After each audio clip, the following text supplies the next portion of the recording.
After the UK Home Office Secretary announced on national TV in the House of Parliament that getting a skilled worker visa, you need to meet a new minimum salary requirement of £38,700 come spring 2024. Now, there's been a lot of panic, among international students in the UK or those who are looking at applying for the skilled worker visa. However, in the midst of all of this, panic, many a times we fail to actually go back to the gov.uk website to confirm how some of these things are actually applicable. And the truth is, based on the current information on the gov.uk website at the moment, allows people who are in the UK as international students to still be able to get the skilled worker visa even if they don't meet the salary requirement. Now, I'm going to share with you all of those information in this video, how the UK's point-based system for visa approval, especially for the skilled worker visa, is being calculated, and how you can still get the skilled worker visa even if you get a job that doesn't meet the salary or the new minimum salary requirement. So if this sounds like something you'd like to know, don't go anywhere, keep watching till the end. And if you're coming across my channel for the first time, please do hit the subscribe button to join the amazing growing family. And my returning subscribers, thank you guys for being here. I really do appreciate you guys. So without further ado, let's get right into the video.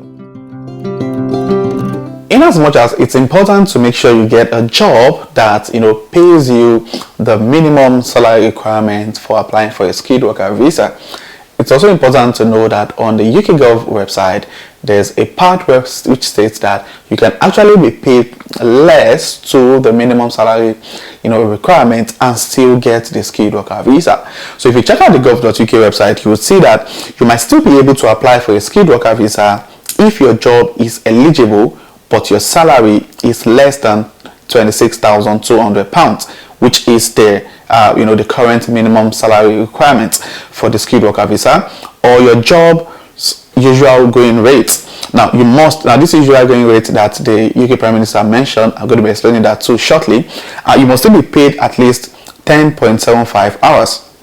Now, you can be paid between 70% to 90% of the usual going rate for your job if your salary is at least 20,960 per year and you meet the following criteria.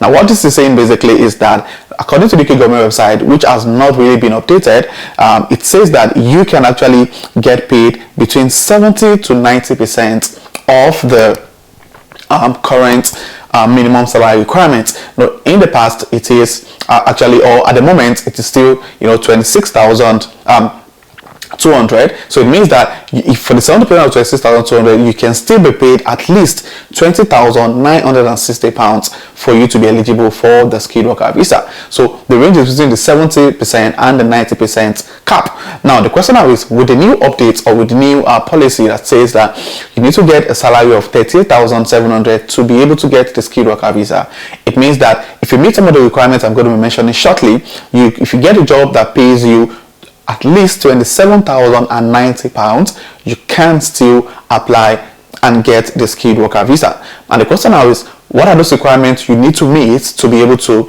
benefit from this? And the first thing is that your job should be in the shortage occupation list. So if you're given a job that's in the shortage occupation list, it gives you the chance to be able to enjoy this benefit of the 70% to 90% range of the salary requirements for that visa category.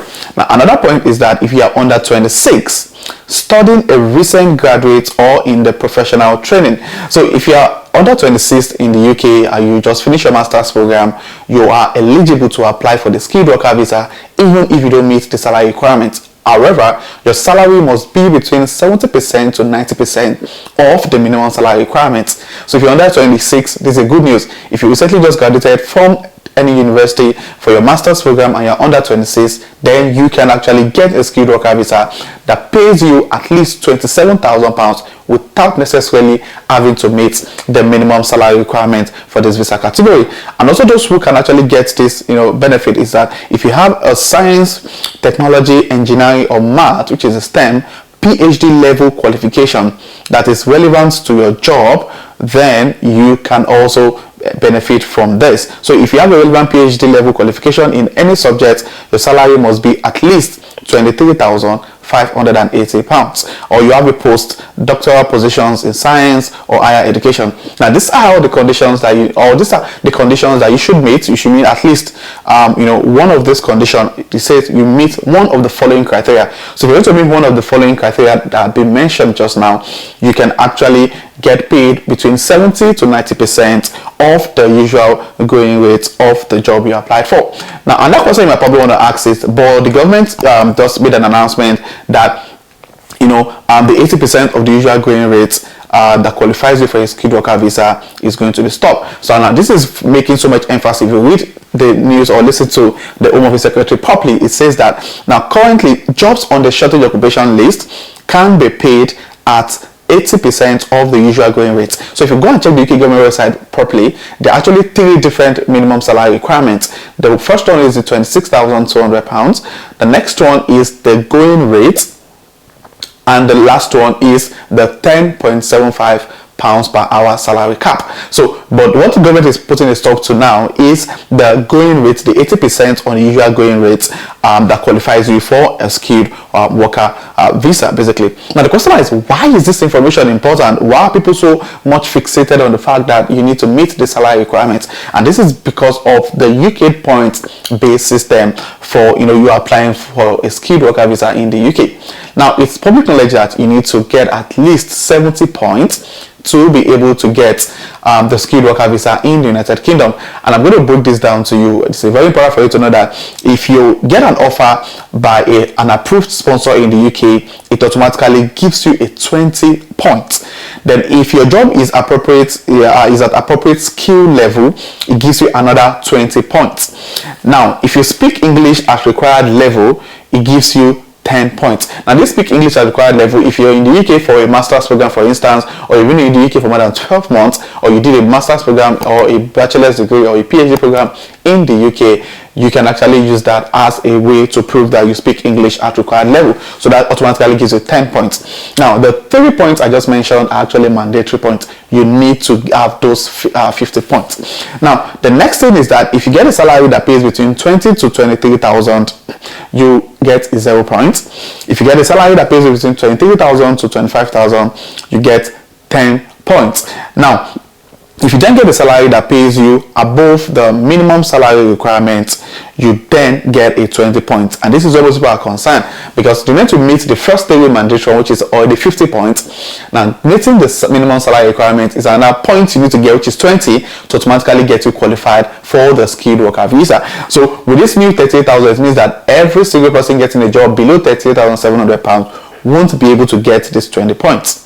Now, another way for you to get another 20 points is if your job is in the shortage occupation as designated by the Migration Advisory Committee, that you get the 20 points. So if you don't get the 20 points on the salary requirement, you can actually get the 20 points if your job is in the shortage occupation. So honestly, people, especially if you get a job in, let's say, in business and IT business analysis. Now, IT business analysis or IT business analyst are under the shortage occupation in the UK.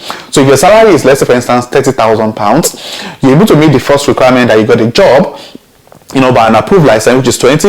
You got another, 20 by, your job being at the appropriate skill level. You got another 10 points by speaking English at required level. Then if you don't get the 20 points for meeting the minimum salary requirement, you can actually get another 20 points by having a job in a shortage occupation, which is amazing. So honestly, if you're looking at getting a job and it's been difficult getting a good job that will pay you up to £38,000, then try and get a job in the shortage occupation, and you can trade that 20 points. Instead of getting 20 points from the salary requirement, you can get the 20 points from your job being under the shortage occupation, basically. So yeah, these are some of the things that has really been cause a lot of panic among international students. However, the good news is you can see that there are actually ways of still being able to get a skilled worker visa without necessarily meeting the the minimum salary requirements. So if you have anything to say about this, or you have any opinion or contrary thoughts around this, please state in the comment section. And if you're coming across this video for the first time, please hit the subscribe button and hit the like button to join the amazing growing family. And my returning subscribers, thank you guys for being here. I really do appreciate you guys. So this will be the end of this video, and I'll see you guys in my next video. Thank you.